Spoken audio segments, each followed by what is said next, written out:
Hello everybody, welcome to another Eternal Deck Tech. I have been having an absolute blast in Eternal recently, and I really want to give a shout out, as usual, to all of the subs and patrons who make it possible, and of course to my wonderful sponsor, inkgaming.com.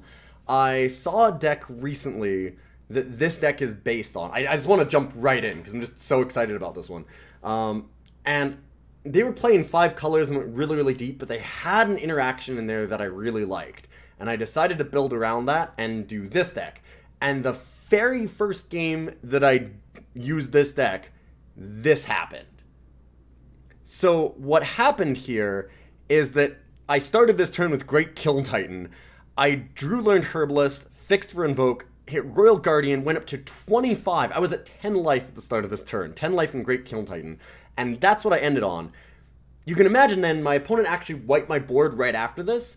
And I went Invoke, got another Royal Guardian, gained 37 life, and then Lumen Reclaimer back my deck, and my opponent just scooped. That was the first time that I played this deck. I am so excited to play this for you. So I want to show you the deck right now. This is a Mask Reanimator list that's based on Sentinel Reanimator and just going absurdly over the top. It's done really well for me so far. This is a really rough list. I haven't made any changes to it yet. This was just like, I kind of thought about it on my own, worked out it, and it seems to be working okay.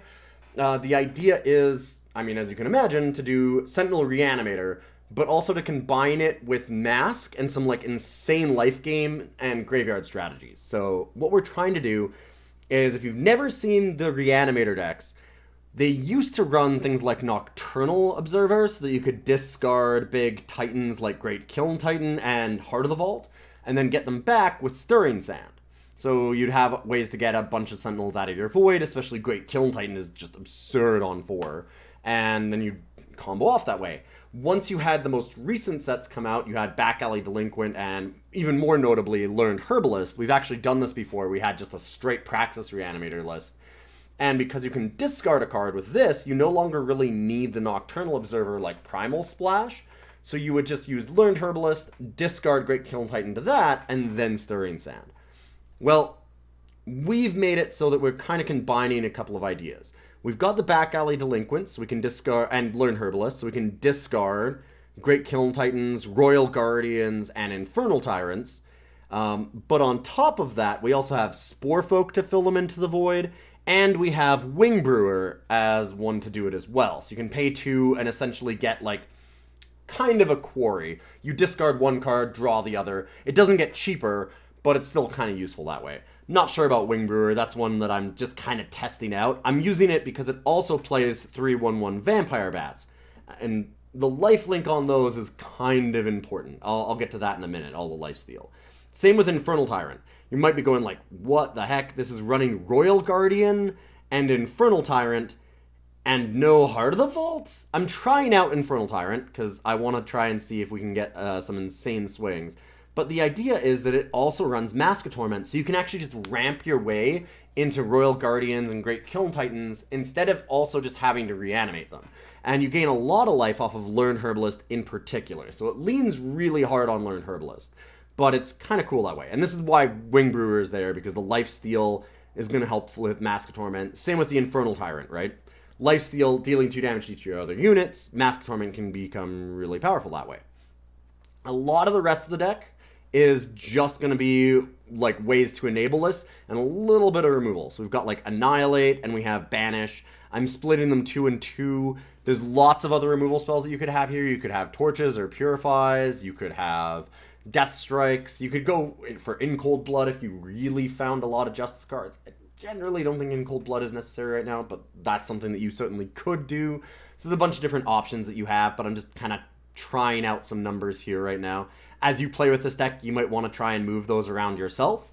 I do have 4 Cull decks and 4 Quarries, though, as well as 4 Devours. And this is just to chain through our deck as fast as possible. We want to, like, absolutely fill our Void with cards. We want to constantly be drawing and trying to find our enablers, either Learned Herbalist, Mask of Torment, or Stirring Sand, and just be able to go off that way. We're also running double Invoke the Waystones, which at first I thought, do I really want these? They do discard cards into your Void, which is really nice. They cost 4 time, which is a little bit tough. But they do discard cards into your Void, so it helps you find Great-Kiln Titans and Royal Guardians to throw into your Void and then get back with Stirring Sand. And they can just randomly hit really large things like, you know, Royal Guardian, Great-Kiln Titan. If you've got Mask of Torment and you get like a bunch of power, then you can slam multiple Invoke the Waystones in a turn, which can be really strong. So I wasn't certain about it. But after playing with it a little bit, I've had some absurd things happen with this, so it might be pretty good. You might want to keep them in there, but it's certainly a slot that you can look at for changing around. But this deck is just a blast. The rest of it's kind of simple. We've got a lot of sigils in the deck because we do have the Learned Herbalist, so we want to be able to make our secret pages actually work. You've got to have sigils to be able to draw off of those. We have double fire sigil for that exactly because we need double fire for Great-Kiln Titan and for Infernal Tyrant. So you might need to actually fix for both of them off of secret pages, and you can do that if you need to. We run a bunch of crests.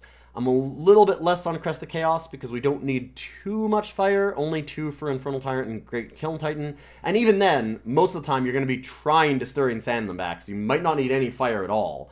And so that's where we're trying to run a little bit less on the Crest of Chaos. We need maybe not quite as much Shadow. I really like having a lot more time. Even though the split is like this, Learned Herbalist being able to fix for Shadow and being able to use Invoke the Waystones needing to have 4 is kind of a way to lean a little bit heavier into the time area for that. We don't really need double Shadow for anything except Infernal Tyrant. And just like before, we really want Infernal Tyrant to just be able to be pulled out of our Void with the Stirring Sand anyways. The last thing I guess we should go over is the market itself. Oh, and of course we've got 4 Amber Waystones. You definitely want to have 4 Amber Waystones if you can, because they're really good with Mask of Torment. I did a lot of finagling to try and fit them in. We've got, in our market, a Xenan banner, just as a little bit of fixing, as a just in case. I always like to have a banner in the market. I've talked about this many, many times. The amount of times that you're going to find, like, use for a narrow card, that might be like a hate card against a certain opponent or something, versus just needing to get your 4th power so you can get Mask of Torment online, or you can get a Stirring Sands off, or whatever like that. You're way more often going to need a Xenan banner. You want to have some kind of power card in your market just to fix those games where you're just a little bit power screwed. And then we've got Stirring Sand, because very important for our deck. We want to have as many copies of that as possible. We've got Mask of Torment. Again, same kind of thing. Mask of Torment does lots of cool ramp things for us, so we definitely want those. Invoke the Waystones is like a late game option. You could definitely change this around. This is probably the most flexible slot as far as the market goes.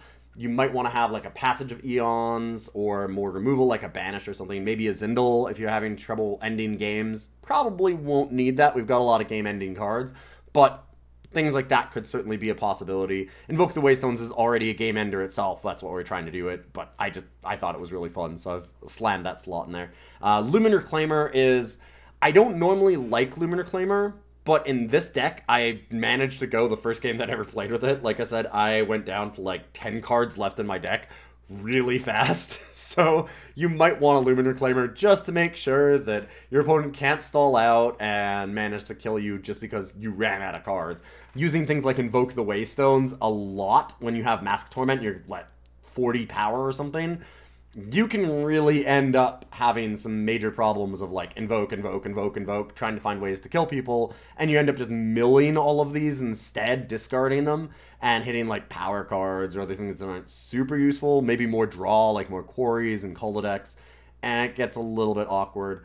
Something to keep in mind is when you slam a Great-Kiln Titan really, really early, you've got to be aware that you'd like to have another unit in play, because you do have 4 Devours. Which means if you get Devour, you have to play it, and you have to sacrifice your Great-Kiln Titan. It's one of the few downsides of having a Devour in here. It's possible that you might want to change it for something else, but I like having all the draw. I like the life gain, so it's a tough one. But in general, you're using like Learned Herbalists or Sporefolk or things to get a Great-Kiln Titan out, because you want to get it into your Void first anyways. So it shouldn't be too much of a problem, but just like be aware of that. You're always running a little bit of a risk. It's not a super high risk because, I mean, it is only 4 cards in your 75 deck. You're not going to hit it too often.